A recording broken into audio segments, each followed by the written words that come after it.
പൂജ്യവയലിൽ ഇതാ കാലഘട്ടത്തിനൊത്ത് അനേകം വൈദികർ തളരാതെ മുന്നേറുന്നു. സ്വർഗീയ കൃപകളാൽ ഇവർ ഉജ്ജ്വലിക്കുന്നു. ഇത് father doctor Rajeev Michael OCD സഭയുടെ കീഴിൽ എറണാകുളം മഞ്ഞുമ്മൽ പ്രവർത്തിക്കുന്ന സെന്റ് ജോസഫ് ആശുപത്രിയിലെ ക്ലിനിക്കൽ സൈക്കോളജിസ്റ്റ്. മാനസിക വെല്ലുവിളികൾ നേരിടുന്ന അനേകം ജീവിതങ്ങൾക്ക് ആശ്വാസമായി സുവിശേഷ ചൈതന്യത്തിൽ ശുശ്രൂഷ ചെയ്യുന്ന ഒരു വൈദികൻ. തന്റെ ദൈവവിളി അനുഭവങ്ങളും മനഃശാസ്ത്ര സംബന്ധമായ തന്റെ പ്രവർത്തനങ്ങളെക്കുറിച്ചും രാജീവച്ചൻ നമ്മോട് പങ്കുവയ്ക്കുന്നു. രാജീവച്ച, ശാലോം TV-യിലെ ജോഷു എന്ന ഈ പ്രോഗ്രാമിലേക്ക് സ്വാഗതം. ഫാദർ രാജീവ് മൈക്കിൾ, അതാണ് അച്ഛൻ്റെ മുഴുവൻ പേര് അല്ലേ? വീട്ടിലാരൊക്കെ ഉണ്ട് അച്ഛൻ? എനിക്ക് ഫാദർ, മദർ, പിന്നെ ചേട്ടൻ, ചേച്ചി, ചേട്ടൻ, അനിയൻ, അനിയത്തി, 5 പേരാണ്. ഇടവക ഏതാ അച്ഛൻ്റെ നാടും? ഇപ്പോൾ ഞാൻ പെരുമ്പാവൂര് സെൻറ്റ് ജോർജ് ഇടവകയിലെ അംഗമാണ്. ഞാൻ ചെറുപ്പത്തിൽ പഠിച്ചു വളർന്നതൊക്കെ പള്ളുരുത്തിയിലായിരുന്നു. അവിടെ സെൻറ്റ് ജോസഫ് ചിറക്കൽ ഉള്ള ഇടവകയിലായിരുന്നു. അച്ഛന് കുഞ്ഞുനാളൊക്കെ പഠിച്ച സ്കൂളൊക്കെ പഠിച്ചതൊക്കെ പള്ളുരുത്തി? പ്രധാനമായിട്ടും ഇവിടെ ഫോർട്ട് കൊച്ചി സാന്റാക്രൂസിൽ പഠിച്ചു. പിന്നെ സെൻറ്റ് സെബാസ്റ്റ്യനിലാണ് ഞാൻ 10 പാസ്സായത്. അച്ഛന് OCD അല്ലേ, കർമ്മലീത്ത സഭാംഗമാണ്, OCD സഭാംഗമാണ്. അച്ഛനിപ്പോൾ എന്താണ് ചെയ്യുന്നത് സഭയിൽ? ഞാനിപ്പോൾ ഞങ്ങളുടെ സഭയുടെ ഭാഗമായിട്ടുള്ള ഒരു ഹോസ്പിറ്റലാണ് മഞ്ഞുമ്മൽ സെൻറ്റ് ജോസഫ് ഹോസ്പിറ്റൽ. അവിടെ ഞാൻ ക്ലിനിക്കൽ സൈക്കോളജിസ്റ്റായിട്ട് കൺസൾട്ടേഷൻ ചെയ്യുന്നു, അവിടെ ജോലി ചെയ്യുന്നു. അതോടൊപ്പം ജ്യോതിർഭവൻ എന്ന് പറഞ്ഞ ഞങ്ങളുടെ ഒരു സെമിനാരി ഉണ്ട് കളമശ്ശേരി, നോർത്ത് കളമശ്ശേരി തിയോളജി സെമിനാരി ഉണ്ട്. സെമിനാരി അതോടൊപ്പം തന്നെ സ്പിരിച്വാലിറ്റി സെൻറ്റർ കൂടിയാണ്. അവിടെ പല പ്രോഗ്രാമും നടക്കുന്നുണ്ട്. ഞാൻ അവിടുത്തെ രജിസ്ട്രാറും അതിൻ്റെ ഉത്തരവാദിത്തങ്ങളൊക്കെ ആയിട്ട് അങ്ങനെ. രാജീവച്ചൻ അച്ഛനായിട്ട് എത്ര വർഷമായി? 15 വർഷം കഴിഞ്ഞു. അപ്പോൾ എന്നായിരുന്നു ഓർഡിനേഷൻ? 2003 ജാനുവരി 12-ാം തീയതി ആയിരുന്നു. 2003 ജനുവരി 12-ാം തീയതി. അപ്പോൾ ഇപ്പോൾ കഴിഞ്ഞുള്ളൂ അല്ലേ എൻ്റെ വാർഷികം? അതെ, 15 വർഷം കഴിഞ്ഞു. അച്ഛനായിട്ട് ഇപ്പോൾ 15 വർഷമായ ഒരു സാഹചര്യത്തിലാണ്. അച്ഛനായിരിക്കുന്നതിൽ ഏറ്റവും സന്തോഷമുള്ള കാര്യം എന്താ? ഞാൻ അച്ഛനായ ആദ്യമായിട്ട് കുർബാന ചൊല്ലിയത് ഒരു ജ്ഞാനസ്നാന തിരുനാളിലായിരുന്നു. അപ്പോൾ അതെനിക്ക് വലിയൊരു ഇൻസ്പിറേഷനായിരുന്നു. കാരണം ജ്ഞാനസ്നാന തിരുനാളിലാണ് ഈശോയ്ക്ക് പിതാവിൻ്റെ ഒരു എൻ്റെ മകനാണെന്ന് പറഞ്ഞ് അവരോധിച്ച് അയക്കുന്ന ഒരു നിമിഷം. അപ്പോൾ ആ ഒരു ദിവസം അതേ സംഭവത്തെ അനുസ്മരിച്ചുകൊണ്ട് എനിക്ക് ആദ്യത്തെ കുർബാനയെല്ലാം സാധിച്ചായിരുന്നു. അപ്പോൾ അത് വലിയൊരു ഇൻസ്പയറിംഗ് ആയിരുന്നു. ഞാൻ ഈശോയോടുള്ള ആ ഒരു ബന്ധം വലിയ കാര്യമായിട്ട് എപ്പോഴും അനുഭവിക്കുന്നു. ഈശോയോടുള്ള സ്നേഹത്തിൻ്റെ അനുഭവം എനിക്ക് നഷ്ടപ്പെട്ടിട്ടില്ല ഒരിക്കലും. അതിനേക്കാൾ വലുതായിട്ടൊന്നുമില്ല. ആരെങ്കിലുമൊക്കെ എന്നെ ചോദിക്കുമ്പോൾ, പ്രത്യേകിച്ച് എനിക്കൊരു ഓർമ്മയുണ്ട്, ജർമ്മനിയിൽ നിന്ന് വന്നിട്ട് ഒരാൾ ഇങ്ങനെ അദ്ദേഹം കാഷ്വലായിട്ട് എന്നോട് ചോദിച്ചു എന്തിനാണിങ്ങനെ. അപ്പോൾ എനിക്ക് പല കാര്യങ്ങളും നമുക്ക് പറയാമെങ്കിലും മറ്റു കാര്യങ്ങളൊക്കെ അപ്പുറത്തായിട്ട് ഈശോ എന്ന് അത് മാറ്റിവെച്ചപ്പോൾ എനിക്ക് പറയാൻ കാരണങ്ങളൊന്നുമില്ല. ഈശോയുള്ള ബന്ധമാണ് ഏറ്റവും വലിയ കാര്യമായിട്ട് അച്ഛൻ കാണുന്നത്. അതാണ് അടിസ്ഥാനം. ചില സമയത്ത് അതിനകത്ത് കുറവുകൾ, ആഴങ്ങളൊക്കെ സംഭവിക്കും. പക്ഷേ അത് മാറ്റിവെച്ച് കഴിഞ്ഞാൽ പിന്നെ ഒന്നുമില്ല. അതാണ് അച്ഛൻ്റെ വീട്ടിലെനിക്ക് അച്ഛൻ പറഞ്ഞപ്പോൾ 5 മക്കളാണ് നിങ്ങൾ. അച്ഛൻ എത്രാമത്തെ ആളാണ്? ഞാൻ മൂന്നാമത്തെയാണ്. അപ്പോൾ മുകളിലും താഴെയും എനിക്ക് എൻ്റെ പ്രത്യേകത, എൻ്റെ വീട്ടിൽ എനിക്ക് മാത്രമുള്ള അനുഗ്രഹമാണ്. ചേച്ചിയുണ്ട്, ചേട്ടനുണ്ട്, പിന്നെ അനിയനുണ്ട്, അനിയത്തിയുണ്ട്. എല്ലാം ഓരോന്ന് വെച്ചിട്ടുണ്ട്. എപ്പോഴാണ് ഈ അച്ഛനാവാൻ വേണ്ടി ഒരു തീരുമാനം, ആഗ്രഹമൊക്കെ വന്നത്? കുഞ്ഞുനാൾ മുതൽ അച്ഛനാവാൻ ആഗ്രഹിച്ച് നടന്ന ആളാണോ അതെയോ? അതായത് ഞങ്ങളുടെ വീട് ഒരു വളരെ ആത്മീയമായിട്ടുള്ളൊരു പശ്ചാത്തലം ഞങ്ങൾക്ക് ഉണ്ടായിരുന്നു. മാതാപിതാക്കൾക്ക് അപ്പച്ചനും അമ്മച്ചിയും പാട്ടുകാരാണ്. അപ്പോൾ അപ്പച്ചൻ നല്ലൊരു ഗായകനായിരുന്നു. അപ്പച്ചൻ 1978 സംസ്ഥാന അവാർഡൊക്കെ വാങ്ങിച്ചിട്ടുണ്ട്. അന്ന് മൈക്കിൾ, KJ മൈക്കിൾ സൂര്യസോമയുടെ ഗായകനായിരുന്നു അന്ന്. അപ്പോൾ നാടകഗാനങ്ങളുടെ പിന്നണി ഗായകനുള്ള സംസ്ഥാന അവാർഡൊക്കെ വാങ്ങിച്ചു. അങ്ങനെ നല്ല പള്ളിയിൽ പാടുന്നു. അമ്മച്ചിയാണെങ്കിൽ അപ്പച്ചനോട് ഉള്ളൊരു പാട്ടിനോടുള്ള ഇഷ്ടം കൊണ്ട് അവർ കല്യാണത്തിലെത്തി അവർ വിവാഹം കഴിച്ചതാണ്. അമ്മച്ചിയും പാട്ടുകാരിയാണ്. അമ്മച്ചി എഴുതുകയൊക്കെ ചെയ്യും. അപ്പോൾ അമ്മച്ചി കവിതകൾ എഴുതിയിട്ട്, ഇങ്ങനെ പാട്ടുകൾ എഴുതിയിട്ട് അപ്പച്ചൻ ട്യൂൺ ചെയ്ത് പള്ളിയിൽ ഒരുമിച്ച് ഒരു പാടുന്ന ഒരു കാലഘട്ടമൊക്കെയാണ് അന്ന്. വീട്ടിലാണെങ്കിലും ഞങ്ങൾക്ക് എല്ലാവർക്കും ഇങ്ങനെ സംഗീതമുണ്ട്, പാരൻസിനുള്ളതുകൊണ്ട്. അപ്പോൾ ഇങ്ങനെ വൈകുന്നേരം പ്രാർത്ഥന ചെല്ലുമ്പോൾ എല്ലാവരും പ്രാർത്ഥനയ്ക്ക് മുമ്പ് പാട്ട് പാടും, പ്രാർത്ഥന കഴിയുമ്പോൾ പാടും. അങ്ങനെ കുറേ സംഗീതത്തോട് ചേർന്നുകൊണ്ടുള്ള ഒരു ആത്മീയത ഉണ്ടായിരുന്നു. അതെ അതെ, വളരെ വലിയൊരു ഇൻസ്പയറിംഗ് ആയിരുന്നു. പിന്നെ പള്ളിയിലൊക്കെ ഞങ്ങൾ അതേപോലെ തന്നെ പാട്ടിൻ്റെ ഒരു ഗുണം കൊണ്ട് ആക്റ്റീവായിരുന്നു. എല്ലാവർക്കും അറിയാം. അങ്ങനെയുള്ളൊരു പശ്ചാത്തലം ഉണ്ടായിരുന്നു. അമ്മച്ചി ചെറുപ്പത്തിൽ എന്നെ ഇങ്ങനെ ആത്മീയമായിട്ട് വളർത്തിയിട്ടുണ്ട്. ഒന്ന് രണ്ട് കാര്യം എനിക്ക് പക്ഷെ പ്രത്യേകിച്ചും പറയാവുന്നൊരു കാര്യം, ചെറുതായിരിക്കുമ്പോൾ ഇങ്ങനെ ആൺകുട്ടികളുടെ ഭാഗത്തും പെൺകുട്ടികൾ അങ്ങനെയാണല്ലോ പള്ളിയിൽ ഇരിക്കുന്നത്. അമ്മച്ചി ആ ചെറിയൊരു പ്രായത്തിൽ എന്നെ അമ്മച്ചിയുടെ കൂടെ നിർത്തിയിട്ട് അപ്പോൾ എല്ലാം പറഞ്ഞു തരാനും അങ്ങനെ ഒരു പ്രത്യേക സ്നേഹം എന്നോട് കാണിച്ചിട്ടുണ്ടാവുമായിരിക്കും. അങ്ങനെയുണ്ട്. അതുപോലെ വീട്ടിലാണെങ്കിലും ചെറിയ പ്രായത്തിൽ എനിക്ക് ഓർമ്മയുണ്ട്, ഞങ്ങളുടെ വീട്ടിലിങ്ങനെ മുറികളിൽ നിന്ന് അങ്ങോട്ടും ഇങ്ങോട്ടും മാറുമ്പോൾ തിരുഹൃദയം വെച്ച മുറി എത്തുമ്പോൾ എനിക്ക് അവിടെ ഒന്ന് വണങ്ങാതെ അങ്ങോട്ടും ഇങ്ങോട്ടും മാറാൻ പറ്റില്ല. അങ്ങനെയുള്ളൊരു സമയമൊക്കെ എപ്പോഴും ആയിരിക്കില്ല, പ്രത്യേകിച്ചും ദിവ്യകാരുണ്യം സ്വീകരിച്ച ആ കാലഘട്ടമൊക്കെ ഭയങ്കര ആത്മീയ അനുഭവമുള്ള ഒരു സമയമായിരുന്നു. ഞാൻ പ്രാർത്ഥിച്ചുകൊണ്ട് നടക്കും, പള്ളിയിൽ പോണ വഴിക്ക് പ്രാർത്ഥിക്കും, മാർക്കറ്റിൽ പോണ വഴിക്ക് മനസ്സിലിങ്ങനെ പ്രാർത്ഥിച്ചുകൊണ്ടേയിരിക്കും. ഇന്നൊക്കെ എനിക്ക് അത്ഭുതമാണ് ആ പ്രായത്തിൽ ഞാൻ എങ്ങനെ അത് ചെയ്തു. അങ്ങനെ ഒരു ചെറിയ അമ്മച്ചിയുടെ ആത്മീയത, അമ്മച്ചിയുടെ ഒരു വളരെ പ്രിയപ്പെട്ട മോൻ, എല്ലാവരേക്കാളും എന്നോട് കൂടുതൽ ഇഷ്ടം എന്നൊക്കെ ഒരു തോന്നൽ എനിക്ക് എൻ്റെ മനസ്സിൽ വീണിട്ടുണ്ട്. അങ്ങനെ അതുമായിട്ട് ബന്ധപ്പെട്ടാണ് ആത്മീയത ഉണ്ടായിരുന്നത്. പക്ഷേ സെമിനാരിയിലേക്ക് ചേരുന്ന ആ ഒരു കാലഘട്ടത്തിന് മുമ്പ് 10ാം ക്ലാസ്സിലൊക്കെ പഠിക്കുമ്പോൾ 9ാം ക്ലാസ്സിലൊക്കെ പഠിക്കുമ്പോൾ ഞാൻ അച്ഛനാവണമെന്ന് ചിന്തിക്കുന്നില്ല. ചെറുപ്പത്തിൽ ഒരു പക്ഷേ പറഞ്ഞിട്ടൊക്കെ ഉണ്ട്, ആരെങ്കിലുമൊക്കെ ചോദിക്കുമ്പോൾ അച്ഛനാവണം എന്ന് ഞാൻ പറഞ്ഞിട്ടൊക്കെ ഉണ്ട്. പക്ഷേ പിന്നീട് അതൊന്നും ഉണ്ടായിരുന്നില്ല.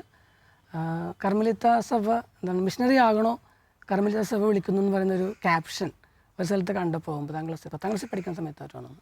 അത് കണ്ടിട്ട് എനിക്കൊരു പെട്ടെന്നൊരു ഇൻസ്പിറേഷൻ ഉണ്ടായിരുന്നു, അത് മനസ്സിനെ ടച്ച് ചെയ്തിട്ടുണ്ടായിരുന്നു.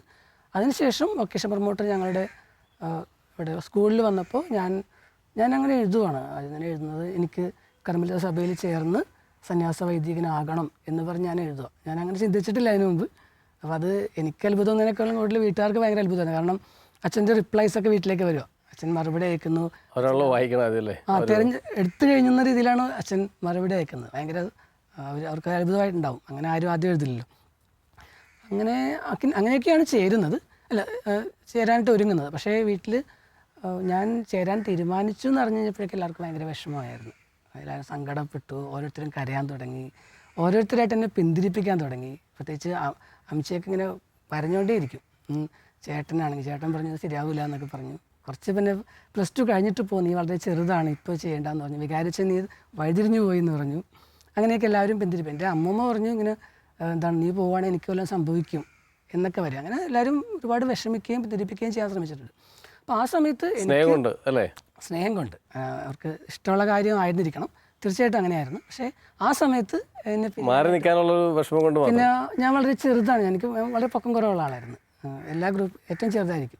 അപ്പോൾ ഞാൻ ഒട്ടും ആയിട്ടില്ല, ഈ കുഞ്ഞു പ്രായത്തിൽ ഇത് ഡിസിഷൻ എടുക്കണ്ട എന്നൊക്കെ ചിന്ത അവർക്ക് വന്നിട്ടുണ്ടാവും. കുറച്ചുകൂടി കഴിയട്ടെ എന്ന് അവർക്ക് തോന്നിയിട്ടുണ്ടാവാൻ സാധ്യതയുണ്ട്.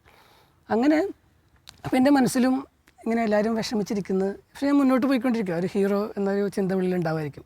എല്ലാവരെയും അപ്പുറത്തേക്ക് ഞാൻ ഇങ്ങനെ പോകുന്നതായി എനിക്കൊരിക്കലും ചാഞ്ചല്യം തോന്നിയിട്ടില്ല ആ സമയത്ത്. എന്നാലും ഒരു ഉറപ്പ് വേണമെന്ന് എൻ്റെ മനസ്സിലിങ്ങനെ ആ സമയത്ത് തോന്നി. എനിക്ക് എന്തെങ്കിലും ഒരു അടയാളം വേണം എന്നൊരു ചിന്ത ഉണ്ടായിരുന്നു.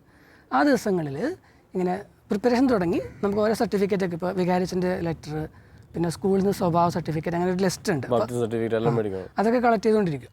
അത് ഇങ്ങനെ കൊണ്ടുവന്ന് വെച്ചുകൊണ്ടിരുന്ന് ഞങ്ങളുടെ വീട്ടിലെ അലമാരയിൽ ഇങ്ങനെ മുകളിലത്തെ റാക്കിലൊരു ബൈബിൾ, ഇംഗ്ലീഷ് ബൈബിളാണ്, നമ്മൾ വായിക്കുന്ന ബൈബിളല്ല, അതിനകത്തൊരു പേജിലാണ് ഇത് വെച്ചിരുന്നത്. ഞാൻ തന്നെയാണ് കൊണ്ടുപോയെല്ലാം ഇങ്ങനെ കൂട്ടി വെച്ചത്. അപ്പോൾ ഒരു പേജ്, അപ്പോൾ എനിക്ക് പെട്ടെന്ന് എൻ്റെ സ്ട്രൈക്ക് ചെയ്തു, ഞാൻ ആ വെച്ചിരിക്കുന്ന പേജിൽ ചിലപ്പോൾ എനിക്ക് എന്തെങ്കിലും ഒരു മെസ്സേജ് ഉണ്ടാകുമായിരിക്കും എന്നിങ്ങനെ വിചാരിച്ചു. ഞാനതെടുത്ത് മലയാളം ബൈബിൾ എടുത്തിട്ട് ആ ഭാഗം നോക്കി. അപ്പോൾ അതിൻ്റെ ഇടതുഭാഗം തുടങ്ങുന്നത് മത്തായിയുടെ സുവിശേഷം 9ാമത്തെ അധ്യായം 9ാമത്തെ ആ ഭാഗം മുതലാണ്. പിന്നീട് വലത്തുഭാഗത്ത് കിടക്കുന്നത് 10ാമത്തെ അധ്യായം മുഴുവനും ഇങ്ങനെയുണ്ട്. അപ്പോൾ 9ാമത്തെ അധ്യായം തുടങ്ങുന്നത് ലേവീനെ വിളിക്കുന്ന ഭാഗം, എന്നെ അനുഗമിക്കുക എന്ന് പറഞ്ഞ് വിളിക്കുന്നു. പിന്നെ 1-2 ഈശോ സുഖപ്പെടുത്തുന്ന കാര്യം, അന്തിനെ സുഖപ്പെടുത്തുന്നതൊക്കെ ഉണ്ട്. 10ാമത്തെ അധ്യായം തുടങ്ങുന്നത് ഈശോയുടെ ദൈവവിളിയെക്കുറിച്ചുള്ള ആ ഒരു സന്ദേശമാണ് ആ അധ്യായത്തിൽ മുഴുവനും. ആദ്യം തന്നെ വിളവ് അധികം വേലക്കാരെ ചുരുക്കം, വിളവിനാഥനോട് പ്രാർത്ഥിക്കുക എന്ന് പറയുന്ന ഭാഗം 9ാമത്തെ അധ്യായം അവസാനിക്കുന്നു. 10ാം അധ്യായം തുടങ്ങുമ്പോഴേക്കും അപ്പോസ്തലന്മാരെ വിളിക്കുന്നു, 12 പേരെ വിളിക്കുന്നു, പിന്നെ അവരെ പറഞ്ഞയക്കുന്നു. ഇങ്ങനെ പണം എടുക്കേണ്ട, ചെരുപ്പ് ധരിക്കാം, ഒരു വടി എടുക്കുക എന്നൊക്കെ പറഞ്ഞുകൊണ്ട് പോകുന്ന സ്ഥലത്ത് താമസിക്കുക, ദൈവരാജ്യം പ്രസംഗിക്കുക എന്ന് പറയുന്നു. പിന്നെ നിർഭയം സാക്ഷി നൽകുക, ചെന്നായ്ക്കടലിലെ കുഞ്ഞാടുകൾ എന്ന പോലെ അയക്കുന്നു, പിന്നെ എനിക്ക് വേണ്ടി സാക്ഷി നൽകുന്നവനെ ഞാനും, അങ്ങനെ ആ ഒരു ഭാഗം മുഴുവനും ദൈവവിളിയെക്കുറിച്ചാണ്. അപ്പോൾ ഭയങ്കരമായിട്ട് എനിക്ക് ആ പ്രായത്തിൽ അത് ഭയങ്കര ഒരു ശക്തിയായിരുന്നു. എന്നിട്ട് ഞാൻ പോകുന്നതിൻ്റെ തലേദിവസത്തെ വൈകുന്നേരത്തെ പ്രാർത്ഥനയുടെ സമയത്ത് ഞാനിങ്ങനെ മനസ്സിൽ കണ്ട് ഞാൻ വായിച്ചായിരുന്നു. എന്നിട്ട് ആ ഭാഗം എടുത്തിട്ട് ഞാൻ എല്ലാവർക്കും വേണ്ടി വായിച്ച് കേൾപ്പിച്ചത്. എല്ലാവരും കരഞ്ഞു, അങ്ങനെ ഒരു അപ്പോൾ എല്ലാവർക്കും ഇത് ആ ഒരു 10ാം ക്ലാസ് കഴിഞ്ഞ് സെമിനാരിൽ പോണ സമയത്ത് ഇങ്ങനെ എല്ലാവരോടും ഇതൊക്കെ വായിച്ച് കേൾപ്പിച്ചു. ഞാൻ പ്രാർത്ഥനയുടെ സമയത്ത് അങ്ങനെയുള്ള നല്ലൊരു എക്സ്പീരിയൻസ് ആയിരുന്നു. ആ ഒരു അനുഭവം അന്ന് എനിക്ക് വളരെ ബലമായിരുന്നു മാത്രമല്ല, പിന്നീട് സെമിനാരി നമുക്കറിയാമല്ലോ ആ പ്രായത്തിൽ ചേരുന്ന ആൾക്കുള്ള ബോധ്യങ്ങളും പിന്നീട് ഒരുപാട് വ്യത്യാസങ്ങളുണ്ട്. നമ്മൾ ഓരോ കാര്യങ്ങൾ പതുക്കെ പതുക്കെയാണ് മനസ്സിലാവുന്നത്. അപ്പോൾ എന്നും തിരിഞ്ഞു നോക്കുമ്പോൾ എനിക്ക് ഒരു ഉറപ്പ് തരാനായിട്ട് ഈശോ തന്നൊരു അടയാളമായിരിക്കണം. അങ്ങനെ അതെൻ്റെ മനസ്സിലെപ്പോഴും ഉണ്ട്. ദൈവത്തിൻ്റെ തിരഞ്ഞെടുപ്പ് തിരിച്ചറിഞ്ഞ് ക്രൂശിതന്റെ പിന്നാലെ നടക്കുവാൻ സ്വയം സമർപ്പിച്ചു. നിഷ്പാദക കർമ്മലീത്ത സഭയുടെ ചൈതന്യത്തിലേക്ക് കടന്നുവന്ന് രാജീവച്ചൻ ഒരു വൈദികനാകുവാൻ സമർപ്പണം ചെയ്തു. തീർച്ചയായിട്ടും അത്ര ഒരു ആത്മീയ ജീവിതത്തിൽ സ്വാധീനിച്ച മറ്റാരെങ്കിലും കുറിച്ചും കൂടി അച്ഛന് പറയാനുണ്ടോ? ആ സമയത്ത് ഇതെല്ലാം ഞാൻ പറയുന്നത് ദിവ്യകാരുണ്യം സ്വീകരിച്ച് അതിന് മുമ്പും പിമ്പുള്ള ഒരു പ്രായമാണ്. അപ്പോൾ അന്ന് അമ്മയെപ്പോലെ എന്നെ ഇൻസ്പയർ ചെയ്തിട്ടുള്ളത് എൻ്റെ കാറ്റഗറിസ്റ്റിലെ ടീച്ചറാണ്. അതിനെ ഒരുക്കിയ ഒരു മേരി ടീച്ചറുണ്ട്. ആ ടീച്ചർ പറഞ്ഞു തന്ന കാര്യങ്ങൾ എനിക്ക് ഓരോന്ന് എടുത്തൊന്നും ഓർമ്മയിപ്പില്ല എന്താ പറഞ്ഞു തന്നത്. പക്ഷേ ടീച്ചർ വലിയൊരു ഘടകമായിരുന്നു എനിക്കറിയാം. പിന്നെ മൊത്തത്തിൽ എന്താണ് എല്ലാവരും ഞങ്ങളെ നോക്കുന്നത് ആ രീതിയിലാണ്. അപ്പനും അമ്മയും ഒരു മാതൃകാ കുടുംബം. അപ്പോൾ എല്ലാവരും പ്രതീക്ഷിക്കുന്നത് അങ്ങനെ. അപ്പോൾ അതിനൊത്ത് വരാനുള്ളൊരു ശ്രമം ഉണ്ടാകും. കാറ്റഗറിസ്റ്റിൻ്റെ HM ആയിരുന്നു അമ്മച്ചി.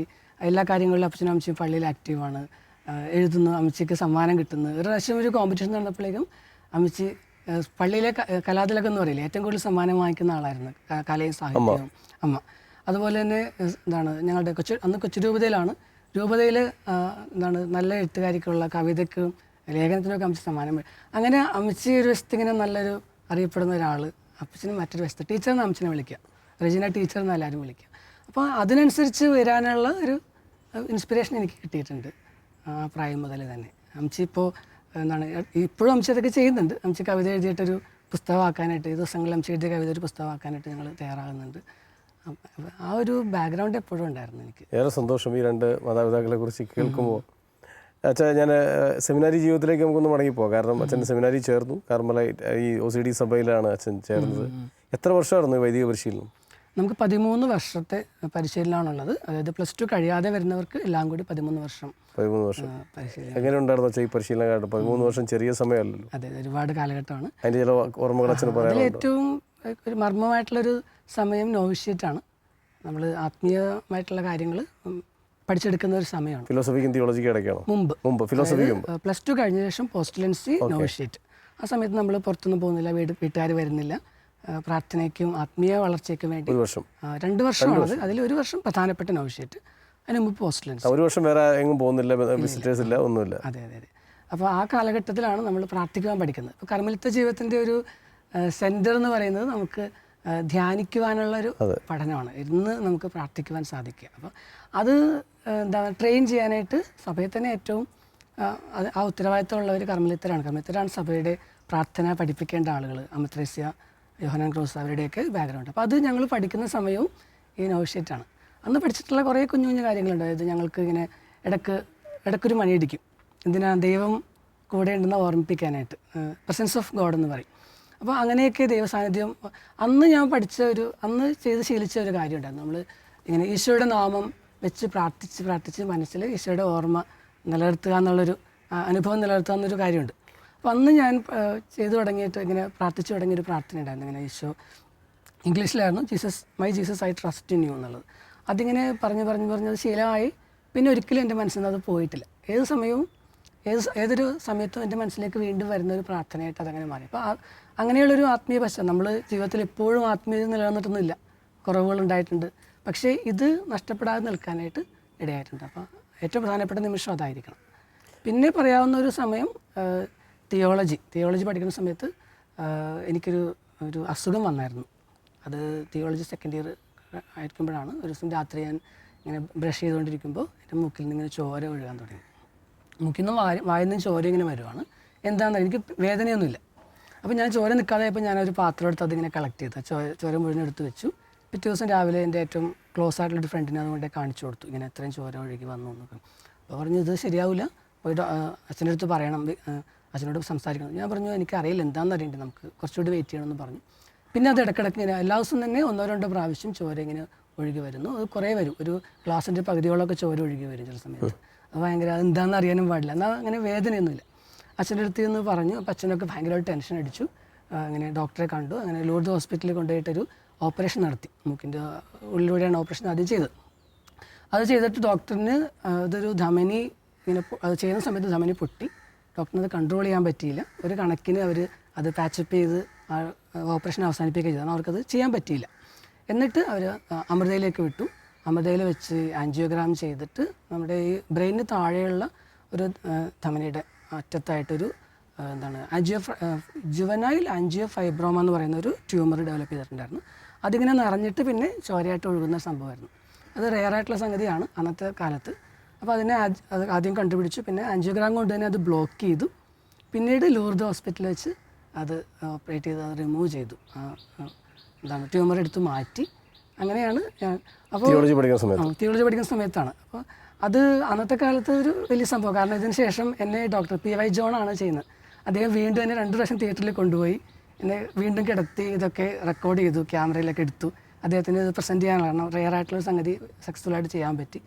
അന്ന് എല്ലാവരും എന്നെക്കുറിച്ച്, എൻ്റെ മാസ്റ്റർക്ക് എന്നെക്കുറിച്ച് ഭയപ്പെട്ടു പോയായിരുന്നു വീട്ടുകാർ. പിന്നീടാണ് ഞങ്ങൾ അറിയിക്കുന്നത്.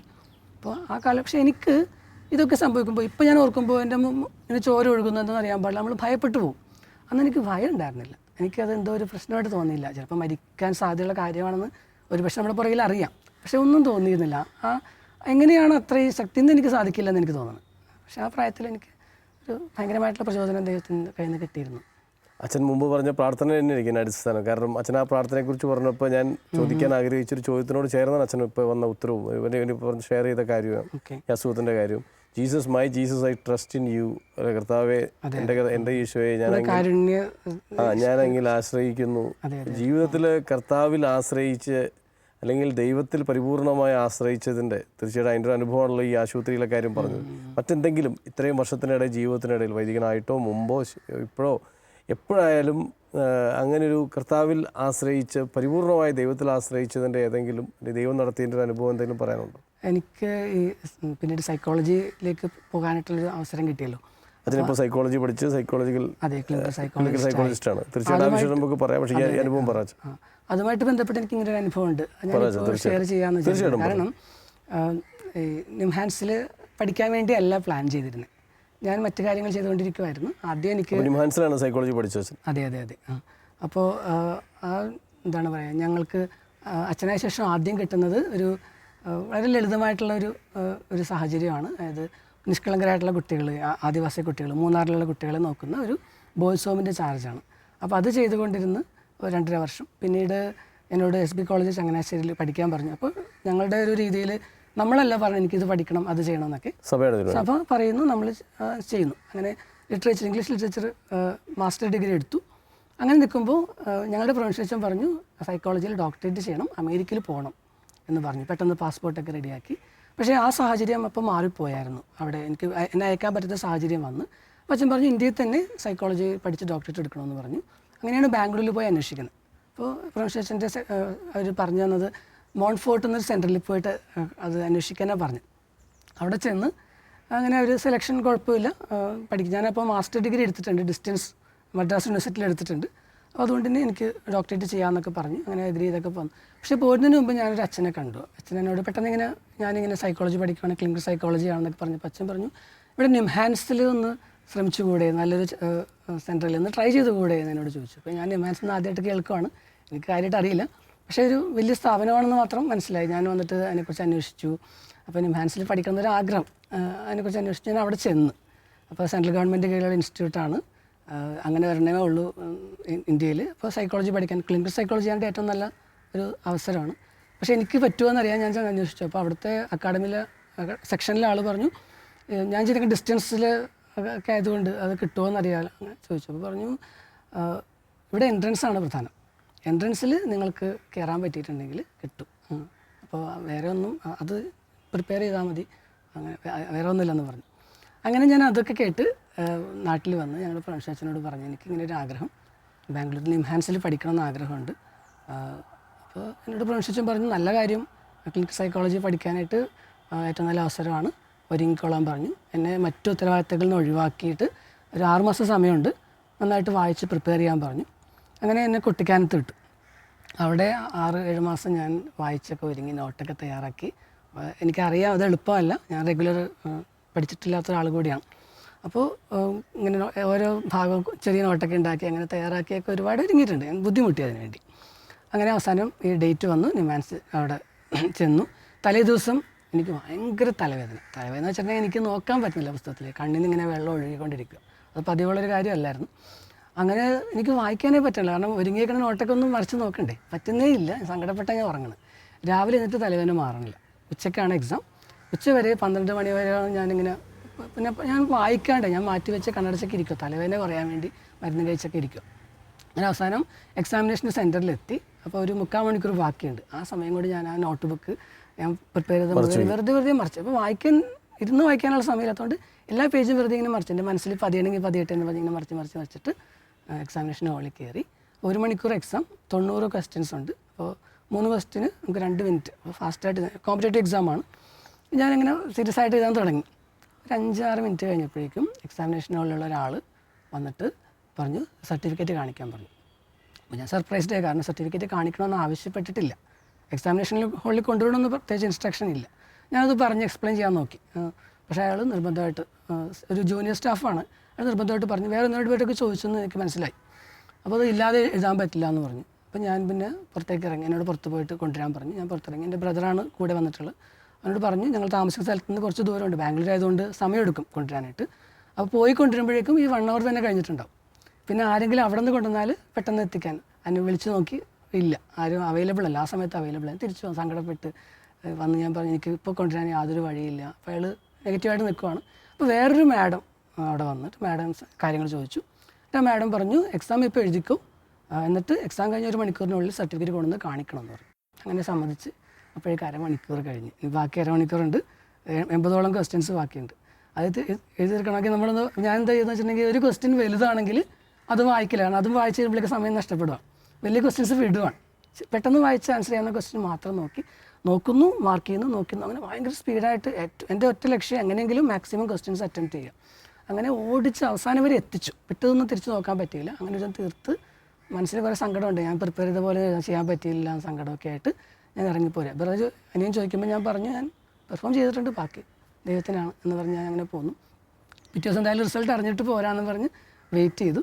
അപ്പോൾ നിമാൻസിലെ എൻ്റെ ഒരു സുഹൃത്ത് എന്നെ രാവിലെ വിളിച്ചിട്ട് എന്നോട് പറയുന്നു ലിസ്റ്റിൽ അച്ഛൻ്റെ പേരുണ്ടല്ലോ എന്ന് വിളിച്ച് പറയും. ഭയങ്കര സന്തോഷമായി. സന്തോഷം എന്ന് വെച്ചിട്ടുണ്ടെങ്കിൽ എനിക്കിത് ഞാൻ തിരിഞ്ഞു നോക്കുമ്പോഴേ ഞാൻ ഒരുങ്ങി, ഞാൻ എഴുതി, എനിക്ക് കിട്ടി എന്ന് ചിന്തിക്കാതിരിക്കാൻ വേണ്ടി ഞാൻ ചെയ്തൊരു കാര്യം. ഇത് എൻ്റെ വഴിയാണെന്ന് ബോധ്യപ്പെടുത്താൻ വേണ്ടി. അല്ലെങ്കിൽ കുറച്ച് കഴിയുമ്പോൾ എനിക്ക് ഒരു പക്ഷേ അഹങ്കാരം ഉണ്ടാവും, അല്ലെങ്കിൽ ഞാനിത് എൻ്റെ വിളിയുടെ ഭാഗമാണോ എന്ന് സംശയിക്കാം. ആ ഒരു വ്യക്തത തരാൻ വേണ്ടി സംഭവിച്ചൊരു കാര്യമാണ്. അല്ല, അച്ഛൻ പറയുന്ന വാക്കുകളിൽ തന്നെ അത് വളരെ വ്യക്തമാണ്. കർത്താവിൽ ആശ്രയിച്ച ഒരു ദൈവം ഉപേക്ഷിക്കില്ലെന്നും, അത് മാത്രമല്ല അച്ഛൻ അവസാനം കൺക്ലൂഡ് ചെയ്താണ് അതിൻ്റെ ഭംഗി. അതായത് നമ്മൾ നമ്മുടെ കഴിവുകൊണ്ട് നേടിയതല്ലെന്നും ഇത് ദൈവത്തിൻ്റേതാണെന്നും ഒരിക്കൽ കൂടി അച്ഛനെ മാത്രമല്ല ഇത് ഞങ്ങൾക്കും അതൊരു വലിയൊരു ബോധ്യമാണല്ലോ അത് കേൾക്കുമ്പോൾ. പലതും ജീവിതത്തിൽ നമ്മളൊക്കെ നമ്മുടെ കഴിവുകൊണ്ടാണെന്ന് വിചാരിക്കുന്നിടത്താണ് ഇത് അച്ഛൻ വളരെ ഭംഗിയായിട്ട് ജീവിതാനുഭവത്തിൽ പറയണത്. സന്തോഷം വെച്ചാൽ വൈദികനായ അതിന് ശേഷമുള്ള ആ ഒരു എന്താ പറയുക, ഒരു ഇത്രയും വർഷത്തെ ഒരു കാത്തിരിപ്പ്, 13 വർഷത്തെ പരിശീലനം, അതിനുശേഷമാണ് വൈദികനായത്. എങ്ങനെ ആയിരുന്നു ആ ദിവസങ്ങൾ, വൈദികനായ വീട്ടുകാരുടെ റെസ്പോൺസ്, ചുറ്റുപാടുകൾ, അതിലെല്ലാം ഒരു അച്ഛൻ്റെ മനസ്സിൽ എന്താണ് തോന്നിയത്? ഇപ്പോൾ പറഞ്ഞതായിട്ട് ബന്ധപ്പെട്ടൊരു കാര്യം എനിക്ക് പെട്ടെന്ന് ഓർമ്മ വന്നതാണ്. പിന്നെ വൈദികനായി നമ്മൾ കുർബാന ചൊല്ലുമ്പോൾ പ്രസംഗിക്കുന്നതും എല്ലാം മറ്റുള്ളവരാണ്. നമുക്ക് നന്ദി പറയാനൊരു അവസരം കിട്ടും. അപ്പോഴാണ് നമ്മുടെ മനസ്സിലുള്ളൊരു കാര്യം എന്തെങ്കിലും. അതെ, അന്നാണ് നമ്മൾ മനസ്സ് തുറന്ന് സംസാരിക്കണമല്ലേ. അപ്പോൾ ഞാൻ പറഞ്ഞൊരു കാര്യം, അന്ന് ആ സമയത്ത് ഒരു ഇൻസ്പിറേഷൻ, നമ്മൾ വലിയൊരു എന്താ പറയുന്നത് ഒരു ചൈതന്യത്തിലായിരിക്കുന്ന നിമിഷങ്ങളാണത്.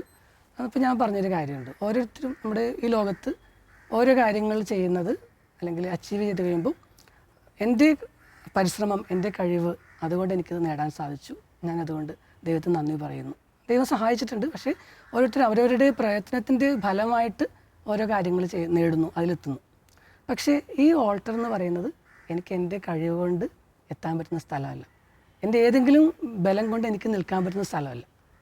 എൻ്റെ യോഗ്യതകളൊന്നും എനിക്കിവിടെ യോഗ്യതയായിട്ട് മാറുന്നില്ല, എൻ്റെ അയോഗ്യതകൾ എനിക്ക് പ്രശ്നവുമാകുന്നില്ല. ദൈവം വിചാരിച്ച് മാത്രം നിൽക്കുന്ന ആ ഒരു എളിമയുടെ ഒരു അനുഭവം എനിക്ക് ആ നിമിഷങ്ങളിലുണ്ടായിരുന്നു.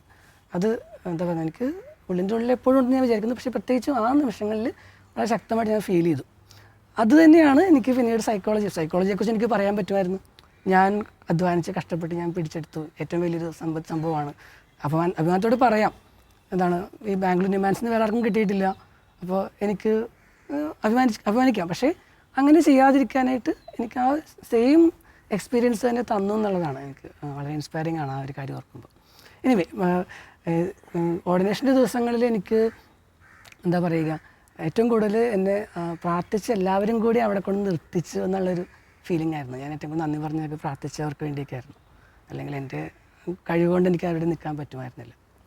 സന്തോഷം വെച്ചാൽ, കാരണം ഇത് നമുക്ക് സ്വന്തം എത്താൻ പറ്റിയൊരു ഇടമല്ല, ദൈവം എത്തിക്കേണ്ട ഒരിടമാണ്, അല്ലെങ്കിൽ ദൈവം എത്തിച്ചൊരിടമാണ് ആ വൈദിക ജീവിതമെന്നും അൾത്താര എന്നുള്ള ആ ഒരു തിരിച്ചറിവ് വളരെ വളരെ ഒരു ഇതുണ്ട്. പക്ഷേ നമ്മുടെ വൈദികർ ഈ ഇത്രയും ഇതുപോലെ പരിശീലനം കഴിഞ്ഞ് ഇന്ന് സഭയിലെ വിവിധ തലങ്ങളിൽ ശുശ്രൂഷ ചെയ്യുന്ന വൈദികരെല്ലാവരും ഈ ബോധ്യം ഒരിക്കലും മറക്കാതിരുന്നെങ്കിൽ എത്രമാത്രം ധന്യമായ ഒരു കാര്യമാണ് വച്ച. സന്തോഷം വെച്ചാൽ, ഞാൻ അച്ഛനോട് എൻ്റെ ഒരു ചോദ്യം, അച്ഛനെ ഈ വൈദികനായതിനു ശേഷം അച്ഛനെ കോൺഗ്രിഗേഷനിൽ നിന്ന് സഭയിൽ നിന്ന് ഏൽപ്പിച്ച ഉത്തരവാദിത്തങ്ങൾ ഏതൊക്കെയായിരുന്നു എന്ന് പറയാമോ? ഞാൻ ആദ്യം സൂചിപ്പിച്ചായിരുന്നു, ബോയ്സ് ഹോമിൻ്റെ ഒരു മറയൂരിലാണ്. അപ്പോൾ അവിടെ എന്താണ് കുട്ടികൾ നഴ്സറി കുട്ടി മുതൽ +2 വരെയുള്ള കുട്ടികൾ. ഞാൻ വിശേഷം ചോദിക്കാം, പക്ഷേ അതിന് ഏതൊക്കെയായിരുന്നു എന്ന് പറയാമോ? മറയൂരിലായിരുന്നു. പിന്നീട് എനിക്ക് ഇവിടെ തിരുവല്ലയിൽ ഞങ്ങളുടെ മിണ്ടാമഠത്തിനോട് ചേർന്നിട്ട് ആവ്യ മരിയ എന്നൊരു ആശ്രമമുണ്ട്. അവിടെയാണ് ഞാൻ നിന്നത്. അപ്പം മിണ്ടാമഠത്തിലെ അവിടെ സഹോദരിമാർക്ക് ആത്മീയ കാര്യങ്ങൾ ഉപദേശിച്ചു കൊടുക്കുക, കുർബാനയും പിന്നെ അവർക്ക് ക്ലാസ്സുകൾ എടുക്കുക. അതോടൊപ്പം ഞാൻ അപ്പോൾ എസ് പി കോളേജ് ചങ്ങനാശ്ശേരിയിൽ എനിക്ക് അഡ്മിഷൻ കിട്ടി, അവിടെ ചെയ്തു. രണ്ടും ഒരുമിച്ച് ആ സമയത്താണ് ചെയ്തത്. പിന്നീട് എന്നെ അവിടെ എറണാകുളത്തുള്ള ഞങ്ങളുടെ പ്രൊവിൻഷ്യൽ ഹൗസിൽ വിളിച്ചു. അവിടെ ഞങ്ങൾക്കൊരു മൊണസ്ട്രി ഉണ്ട്, എന്താണ് ആശ്രമ ദേവാലയമുണ്ട്. അവിടെ ഒരു വർഷം ഞാൻ അതിൻ്റെ ഉത്തരവാദിത്വം, അതിൻ്റെ ചാർജായിട്ട്, പാരിഷ് പ്രിസ്റ്റ് അല്ല പക്ഷേ പ്രിസ്റ്റ് ഇൻ ചാർജ് അത് ചെയ്തു. അത് കഴിഞ്ഞപ്പോഴാണ് ഈ എന്താണ് സൈക്കോളജി പഠിക്കാൻ വിടുന്നതും പ്ലാൻ ചെയ്യുന്നതും കുട്ടിക്കാനത്ത് ഒരു 6 മാസം ഒരുങ്ങാൻ വേണ്ടി വിടുന്നതും. പിന്നെ ഞാൻ ബാംഗ്ലൂർക്ക് പോയി. ബാംഗ്ലൂർ 6 മാസം അവിടെ പഠനത്തിൻ്റെ ഭാഗം 2 വർഷം MPhil ചെയ്തു. MPhil-ആണ് ഈ ക്ലിനിക്കൽ സൈക്കോളജി എന്നുള്ള വിഷയത്തിൽ നമ്മൾ ട്രെയിനിങ് എടുക്കുന്ന. പിന്നെ ഡോക്ടറേറ്റ് ചെയ്തു. തിരിച്ചു വന്ന ശേഷം ഞാൻ ആദ്യം പറഞ്ഞ 2 ഉത്തരവാദിത്തങ്ങളാണ് ഏൽപ്പിച്ചിരിക്കുന്നത്. ഒന്ന് ഹോസ്പിറ്റൽ, പിന്നെ ഡോക്ടറേറ്റ് കിട്ടിയിട്ട് 3 വർഷം. അപ്പോൾ ഞാനിനി തിരുത്തി പറയണോ അല്ലേ, ഡോക്ടർ ഫാദർ രാജീവ് മൈക്കിൾ എന്ന് പറയണമല്ലോ അല്ലേ? അച്ഛൻ, ഞാൻ ഒറ്റ കാര്യം ഞാൻ ചോദിക്കുന്ന, ഒരുപക്ഷെ ഈ ഓരോ പ്രദേശത്തെയും അച്ഛൻ്റെ അനുഭവങ്ങൾ നമ്മുടെ അടുത്ത എപ്പിസോഡിൽ അച്ഛൻ പങ്കുവെക്കണമായിരിക്കും. ഒറ്റ കാര്യം മാത്രം, ഒരു വൈദികനായതിനു ശേഷം ആദ്യത്തെ പ്ലേസ്മെൻറ്റ് കേട്ടെടുത്തോളം, എന്നെ സംബന്ധിച്ചിടത്തോളം അച്ഛൻ കേൾക്കുമ്പോൾ തന്നെ ഏറ്റവും സുന്ദരമായൊരു സ്ഥലത്ത്, പ്രകൃതി ഭംഗി കൊണ്ടല്ല ഞാൻ മൂന്നാർ പറയുന്നത്, മറിച്ച് പാവപ്പെട്ട കുട്ടികളുടെ കൂടെയുള്ള ഒരു വർഷം, അതിൻ്റെ ചില ഓർമ്മകളൊന്ന് പറയാം. ഒരു 2.5 വർഷം അവിടെ ചെലവിട്ടിട്ടുണ്ട് കുട്ടികളുടെ.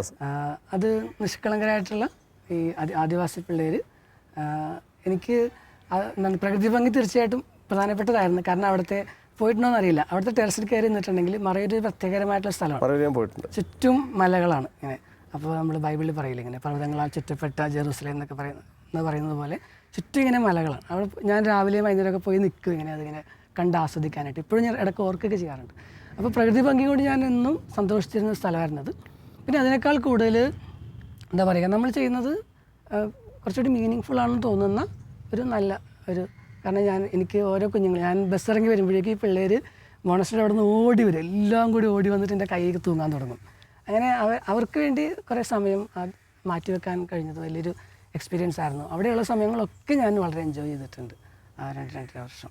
അച്ഛാ, തീർച്ചയായിട്ടും ഏറെ സന്തോഷം. കാരണം അച്ഛൻ പറഞ്ഞ ഓരോ കാര്യങ്ങളും, അച്ഛൻ്റെ വീട്ടിൽ നിന്ന് കിട്ടിയ ഒരു ആത്മീയമായ പശ്ചാത്തലം മുതൽ പിന്നീട് വൈദികനാവാൻ തീരുമാനിച്ചതും 13 വർഷത്തെ പരിശീലനവും അതിൻ്റെ ഇടയിലുണ്ടായിരുന്ന ആരോഗ്യ പ്രശ്നങ്ങളിൽ ദൈവം നടത്തിയ വഴികളും, ഒടുവിൽ അച്ഛൻ്റെ പ്രാർത്ഥനയാണ് വീണ്ടും എൻ്റെ മനസ്സിൽ. തീർച്ചയായിട്ടും കോമൺ പ്രാർത്ഥനയാണ്, പക്ഷേ അച്ഛൻ അത് വളരെ വ്യക്തിപരമായിട്ട് ഏറ്റെടുത്ത് പ്രാർത്ഥിച്ചപ്പോൾ അല്ലേ, my Jesus I trust in you, അതിൻ്റെ ഒരു വലിയൊരു അനുഭവം അച്ഛൻ പറഞ്ഞു. അച്ഛൻ്റെ ഈ നിംഹാൻസിൽ ഈ MPhil അഡ്മിഷൻ കിട്ടിയ ആ ഒരു സാഹചര്യം എന്ന് പറയുന്നത് അല്ലേ. സന്തോഷം വെച്ചാൽ അച്ഛന് ഞാൻ ഒറ്റ കാര്യം, ഒരു പ്രത്യേകത ഞാൻ പറയാതെ പോയാൽ അത് നീതിയല്ലെന്ന് എനിക്ക് തോന്നുന്നത്. അച്ഛൻ്റെ വീട്ടിൽ കിട്ടിയ ആത്മീയതയുടെ ആവണം അച്ഛൻ്റെ സംസാരത്തിലും അച്ഛൻ്റെ ആ ഇടപഴകലിലും പറയുന്ന കാര്യങ്ങളുടെ ആഴത്തിലുമൊക്കെ ഇപ്പോഴും ആ ആത്മീയതയുടെ ശക്തിയുണ്ട്, ബലമുണ്ട്. അതൊരിക്കലും നഷ്ടപ്പെട്ടു പോകില്ല അച്ഛൻ. തീർച്ചയായിട്ടും അത് കാത്തു സൂക്ഷിക്കപ്പെടും എന്നെനിക്ക് ഉറപ്പാണെങ്കിലും ഞാനും പ്രാർത്ഥിക്കാം. കൂടുതൽ വിശേഷങ്ങൾ അച്ഛൻ 2 മാസ്റ്റേഴ്സ് ചെയ്ത ആളാണ്, MPhil ചെയ്ത ആളാണ്, PhD ഉണ്ട്. ഇത്തരം വിശേഷങ്ങളും ഇന്നൊരു ക്ലിനിക്കൽ സൈക്കോളജിസ്റ്റ് എന്ന നിലയിൽ എങ്ങനെയാണ് അച്ഛൻ്റെ ഒരു വൈദിക ജീവിതം ആളുകൾക്ക് ഉപകാരപ്പെടുത്താൻ പറ്റുന്നത് എന്നൊക്കെ നമുക്കറിയണം. അത് അടുത്ത എപ്പിസോഡിൽ. ഈ ആദ്യ എപ്പിസോഡിൽ ഷാലോമിലെ ജോഷുവ എന്ന ഈ പ്രോഗ്രാമിൽ അച്ഛൻ്റെ സാന്നിധ്യത്തിന് ഏറെ നന്ദി. ശിമയോനും യാക്കോബും യോഹന്നാനും വലകഴുകും വലക്കാരും വഞ്ചിക്കാരും. ശിമയോനും യാക്കോബും യോഹന്നാനും വലകഴുകും വലക്കാരും വഞ്ചിക്കാരും.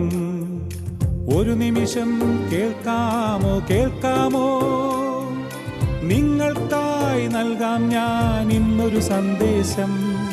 നിങ്ങളെ സാക്ഷാൽ മുക്കുവരാക്കാൻ ഉതകും സുവിശേഷം. നിങ്ങളെ സാക്ഷാൽ മുക്കുവരാക്കാൻ ഉതകും സുവിശേഷം. ആഴക്കടലിൽ പോകുവിൻ, ആഴത്തിൽ വലയെറിയുവിൻ. ആഴക്കടലിൽ പോകുവിൻ, ആഴത്തിൽ വലയെറി